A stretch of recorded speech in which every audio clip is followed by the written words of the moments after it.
Hello बच्चों, आज हम मिटावल इंडिया के टॉपिक लेंगे और पेपर 1 में से, जो कि हमारा टॉपिक है Rajput resistance on the eve of Turkish invasion, means तुर्की आक्रमण एवं राजपूत प्रतिरोध। अब जब बात करते हैं कि इस्लाम भारत में कब एंटर होता है और किस तरीके से इस्लामीकरण भारत में हुआ, किस तरीके से टर्किश लोगों ने भारत पर आक्रमण किया और राजपूतों ने किस प्रकार से उसका विरोध किया, ये सब हम इस चैप्टर के अंतर्गत पढ़ेंगे। विश्व इतिहास में इस्लाम धर्म का अभ्युदय एक युगांतकारी घटना है। इस धर्म के संस्थापक पैगंबर मोहम्मद साहब ने प्रचार और तलवार की ताकत से इसका विस्तार किया। उनके बाद उनके अनुयायी अरबों, ईरानियों और तुर्कों ने इस्लाम धर्म और साम्राज्य के प्रचार एवं प्रसार में महत्वपूर्ण योगदान दिया। 100 वर्ष से भी कम समय में इसका विस्तार पश्चिम में अटलांटिक समुद्र से पूर्व में सिंधु नदी तक और उत्तर में कैस्पियन सागर से दक्षिण में नील नदी की घाटी तक हो गया। भारत में इस्लाम के अनुयायी अरबों ने 2 दिशाओं से प्रवेश करने का प्रयास किया, एक सिंध के मार्ग से और दूसरा अफगानिस्तान के मार्ग से। 712 ईस्वी में अरबों को सिंध पर अधिकार करने में सफलता मिल गई। सिंध का ब्राह्मण राजा दाहिर एक घमासान युद्ध में मारा गया। अरबों ने मुल्तान को भी जीत लिया, परंतु राजस्थान के क्षेत्रीय राजाओं तथा सामंतों ने अरबों का कड़ा प्रतिरोध किया और उन्हें भारत के आंतरिक भाग में आगे नहीं बढ़ने दिया। उन दिनों भारत की उत्तर पश्चिम सीमा पर स्थित अफगानिस्तान में 2 हिंदू राज्य थे, एक काबुल तथा दूसरा जाबुल।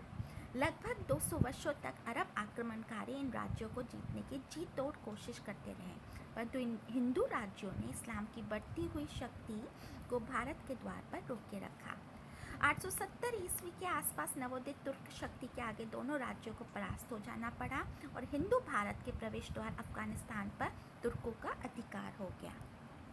परिणाम स्वरूप आगे चलकर तुर्कों को भारत पर आक्रमण करने की सुविधा मिल गई। नेक्स्ट आते हैं तुर्कों के प्रारंभिक धावे। इस्लामी जगत में अरबों की प्रभुत्व प्राप्ति के बाद इस्लाम का नेतृत्व ईरानियों के हाथ में चला गया। ईरानियों के पश्चात इस्लाम का नेतृत्व तुर्कों के हाथ में चला गया, जो मध्य एशिया के निवासी थे। खलीफा के सामान्य सेवकों से मुस्लिम संसार के शक्ति संपन्न शासक बन जाने वाले तुर्कों का उत्कर्ष इस्लामी इतिहास का एक महत्वपूर्ण अध्याय है। भारत में इस्लामी राज्य की स्थापना का श्रेय इन्हीं तुर्कों को है। भारत पर प्रारंभिक धावे करने वाले तुर्क गजनी राजवंश के थे। गजनी नगर अफगान पहाड़ियों के मध्य स्थित है। 962 ईस्वी में अलब्दकीन नामक एक दास ने अपने कुछ साहसी तुर्क अनुयायियों की सहायता से गजनी पर अधिकार कर लिया और गजनवी वंश की नींव रखी। वैसे इस वंश का मूल नाम यामिनी वंश था। 963 ईस्वी में अलब्दकीन की मृत्यु के बाद उसका पुत्र इस हक गजनी का शासक बना। 3 वर्ष की बाद उसकी मृत्यु हो गई और उसके एक सेना नायक बलख्तगीन ने गजनी का सिंहासन हथिया लिया। 972 ईस्वी में उसकी मृत्यु के बाद उसके एक दास पिराई ने गजनी के सिंहासन पर अधिकार कर लिया। सुबुक्तगीन पिराई के शासनकाल में भारत के क्षत्रिय राजाओं का तुर्कों से संघर्ष आरंभ हो गया, जो सुल्तान महमूद गजनवी के समय तक चलता रहा और जिसका अंतिम परिणाम हिंदूशाही राज्य का नष्ट होना हुआ। उस समय भारत के उत्तर पश्चिम में हिंदूशाही राज्य था, जिसका विस्तार हिंदुकुश पर्वतमाला तक और वेहन ओहिन उसकी राजधानी थी। इस समय यहाँ का शासक जयपाल था। वे अपनी सीमा पर उठ खड़े होने वाले तूफान से परिचित हो गया था और उसे समाप्त करने के लिए उसे आक्रमणकारी नीति को अपनाते हुए अपने पुत्र के नेतृत्व में एक शक्तिशाली सेना गजनी पर आक्रमण करने के लिए भेज दी। पिराई तो इस सेना की प्रगति को रोकने में असमर्थ रहा, किंतु सुबुक्तगीन नामक एक सेना नायक ने इस सेना पर अचानक आक्रमण कर उसे पराजित करके खदेड़ दिया। इससे सुबुक्तगीन तुर्कों में लोकप्रिय हो गया। 977 ईस्वी में उसने पिराई को अपदस्थ कर गजनी के सिंहासन पर अधिकार कर लिया।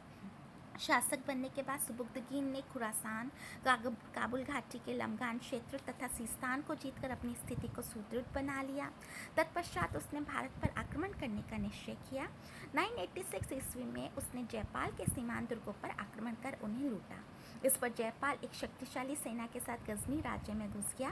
दोनों पक्षों में भीषण संघर्ष हुआ, किंतु अचानक हिमवर्षा हो जाने से जयपाल की सेना की स्थिति संकटग्रस्त हो गई और उसे एक अपमानजनक संधि के लिए विवश होना पड़ा। परंतु अपनी राजधानी लौटते ही जयपाल ने संधि की शर्तों को तोड़ दिया।